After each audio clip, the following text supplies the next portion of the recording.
పారిశుద్ధ్య కార్మికుల సేవలు వెలకట్టలేమని, వారు లేనిదే ప్రజారోగ్యం లేదని ఎమ్మెల్యే జ్యోతుల నెహ్రూ ప్రశంసించారు.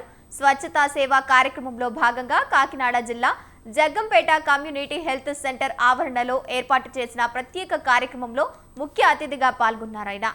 102 మంది పారిశుద్ధ్య కార్మికులకు వైద్య పరీక్షలు నిర్వహించి ఘనంగా సన్మానించారు. ఈ సందర్భంగా ఆయన మాట్లాడుతూ పారిశుద్ధ్య కార్మికులకు మనోధైర్యం కల్పించేలా వారికి అన్ని రకాల వైద్య పరీక్షలు చేయించి మెడికల్ కిట్లు పంపిణీ చేయాలని సీఎం చంద్రబాబు ఆదేశించినట్లు తెలిపారు. ఇవాళ మిమ్మల్ని అందరినీ కూడా ఒక పండితుడినో, ఒక ఉత్తమోత్తముడినో, మంచి పదవులు చేసేటటువంటి వాళ్ళను సాలువా కప్పి సన్మానిస్తాం. కానీ మీకంటా మంచి పని చేసేవాడు ఎవడో లేడు ఈ భారతదేశంలో. ఎవరైనా మీ తర్వాతే.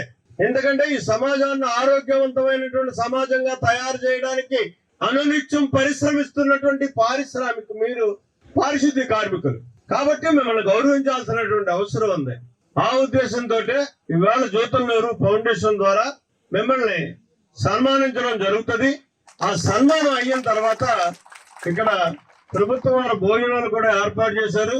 మా ఎండిఓ గారు ఆ భోజనాలు చేసి అందరూ టెస్టులు చేయించుకోండి. ముందు టెస్టులు అయిన తర్వాత డాక్టర్ గారు చెప్పిన దాన్ని ఫాలోఅప్ చేయండి. మీకు ఉచితంగా మెడిసిన్స్ ఇస్తారు. ఒకవేళ లేనటువంటి మెడిసిన్స్ ఏమన్నా ఉన్నట్టయితే కొనుక్కునేటటువంటి కార్యక్రమం చేయండి. రెండోది ఏంటంటే మీకు ఏమైనా ఈ హాస్పిటల్ స్థాయి దాటి బయటికి వెళ్ళాలనుకుంటే అది డాక్టర్ గారు రికమెండ్ చేస్తారు. ఆ రికమెండ్ చేసిన దాన్ని మా ఎండిఓ గారు ఫాలోఅప్ చేస్తారు.